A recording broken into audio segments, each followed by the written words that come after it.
Jonathan Kovac with your Monday morning update for our winter storm and blizzard warnings, which remain in effect from Environment Canada. I suspect that this will be done and over with by midday today.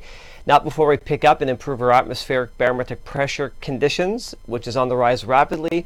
We're getting back up to 100 kilopascals, and that quick rise in the barometric pressure is what's causing our significantly strong winds up to about 80 kilometers an hour, what we seen last night. Our temperature did tumble down a little bit by about 12-13 degrees, waking up to an above average low of minus 17. So that's normal for this time of the year. That's why I kept the number in red.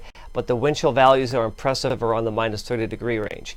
If you're out and about today, there's still numerous highway closures. There's still some school bus cancellations, and not to mention a lot of Hydro One outages. So just kind of keep an eye on those utility reports. I'm sure that Facebook and other social media platforms do advertise all those, and word of mouth, I'm pretty sure it does get around quite quickly. So let's keep an eye on those things. Let's keep an eye on the radar picture as well, showing you a bit of good news from 3 a.m. till 6 a.m. There's a lot of snow, light to moderate snow, and even blowing snow being picked up by the moonbeam radar from Environment Canada. But going into the pre-sunrise hours, we can see that the snowfall is pretty much diminishing, cleaning up the radar picture to get you a clean sweep by this afternoon.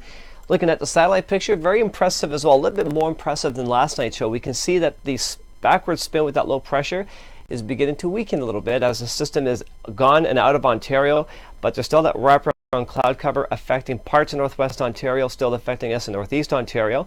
And again, there's that quick jet stream that's going to clear up the atmospheric conditions over the course of the next 2 or 3 days this week. But what I find artistically impressive, we can see that the low pressure system is beginning to lose its energy, losing its steam. It's starting to break up into pieces a little bit, making the satellite picture reveal it as a trough of low pressure. Going into detail where the system is located this morning, it has certainly gone in towards Quebec, sitting right over the Quebec City region, and there's that trough of low pressure that shows that the system is breaking up. But these isobars are so pretty impressive, going from Quebec City across to Rouyn-Noranda, the Abitibi region of northwest Quebec. But as you get into northeast Ontario, the isobars begin to let up just a little bit, showing signs that the winds are beginning to diminish, where the wind gusts will hold back a little bit from the 80s and 90s to about 50-60 kilometers an hour to eventually look over northwest Ontario. There's a break with the wind, so we're going to go back down to standard wind gusts of about 20 or 30 kilometers an hour, as is the case going into this morning's show.